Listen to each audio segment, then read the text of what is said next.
Welcome to episode 161.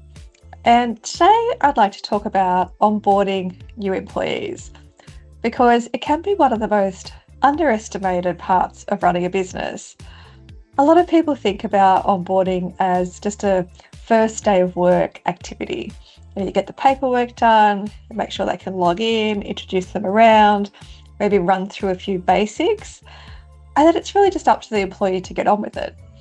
But in my experience, that's where a lot of businesses miss the opportunity because good onboarding does not just help someone to settle in, it solves a whole range of problems that show up later and get labelled as something else. Things like underperformance, lack of accountability, poor communication, culture fit concerns, slow ramp up, frustration from managers, and sometimes early turnover. Because when a manager says, I'm just not too sure about this new person, it may not be that it's a wrong hire. Sometimes that new employee just hasn't been properly set up to succeed. And this is why onboarding matters so much. It's not just a people process, it is a business process. And it's how you reduce the gap between hiring someone and getting value out of that hire. And in small and medium-sized businesses, that gap can matter a lot. When you're running a smaller team, every person has a big impact. You don't have layers of extra capacity sitting around. If someone starts badly, everyone feels it. The manager loses time, team members get interrupted. Customers can sometimes feel that inconsistency. Mistakes take longer to fix, and if the person leaves early, you're right back into the hiring cycle again, which is expensive in time and energy.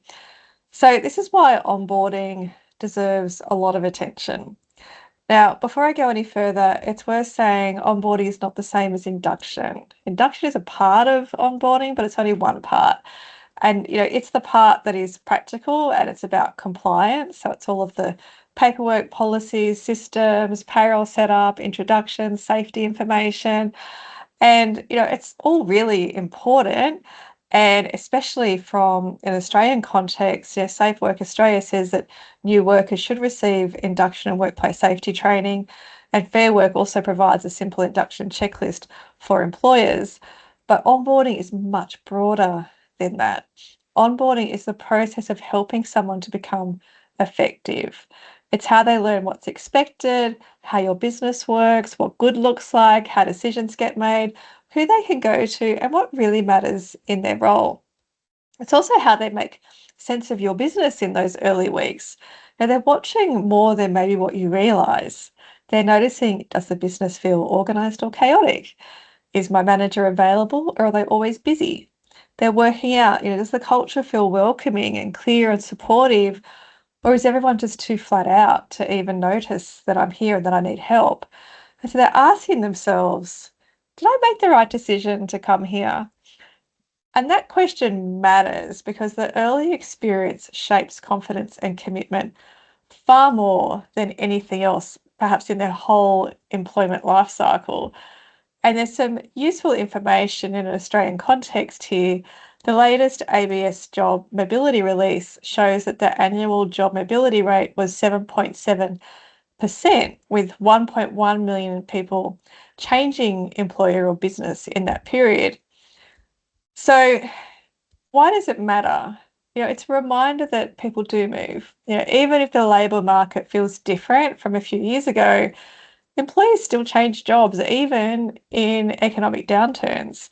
Younger workers in particular tend to be more mobile. So those first few days, weeks, and months really do matter.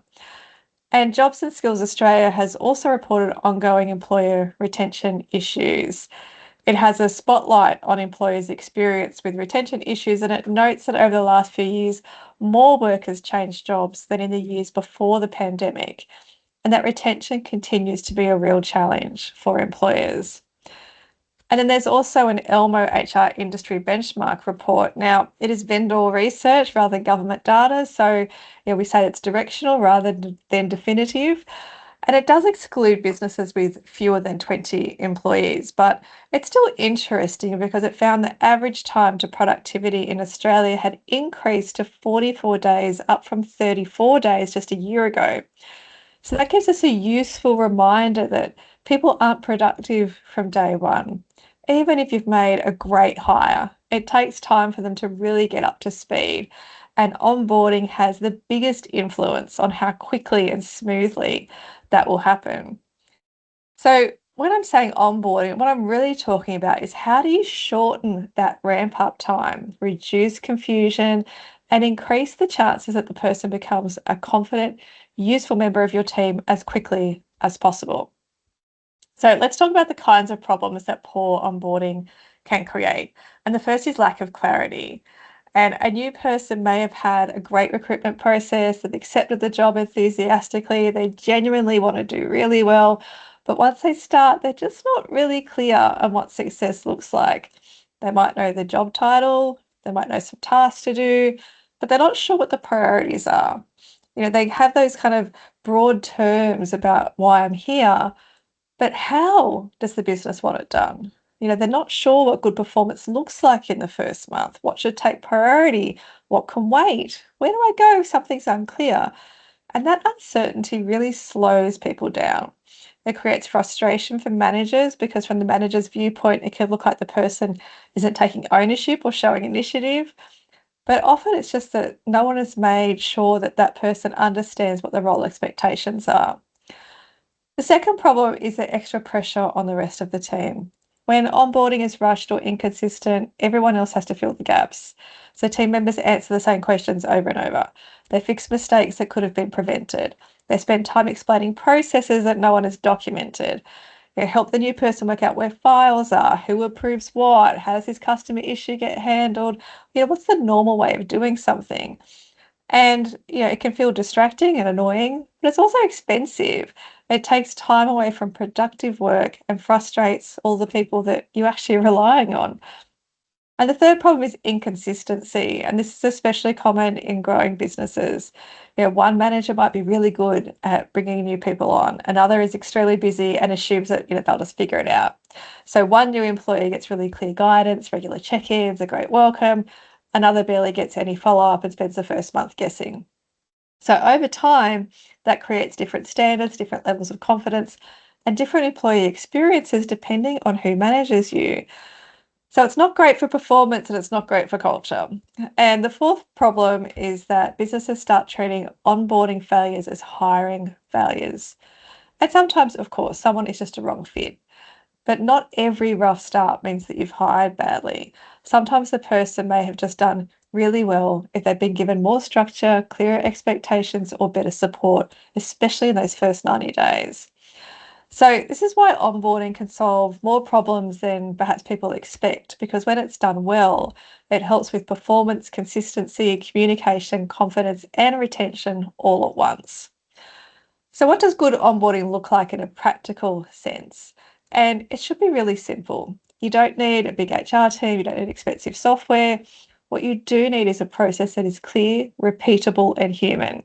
So, for me, good onboarding should do four things. The first is it is creating clarity. So, the person understands the role, the priorities, the standards, and what success looks like early on. It means they know what matters most in their first month and where to focus their energy.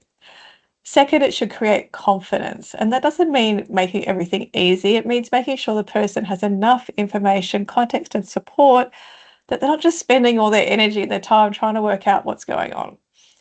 Third, it should create connection. So people settle in faster when they feel welcome and included and part of something.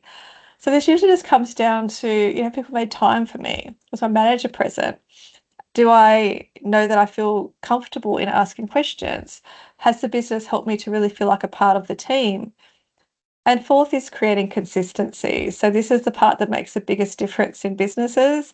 A repeatable onboarding process means that you aren't reinventing the wheel every time someone starts. So each new person gets the same core experience, even if the details vary by role. And the part that I would emphasize here is manager ownership. So sometimes I see managers that just treat onboarding like an admin task. paperwork's delegated, systems are set up.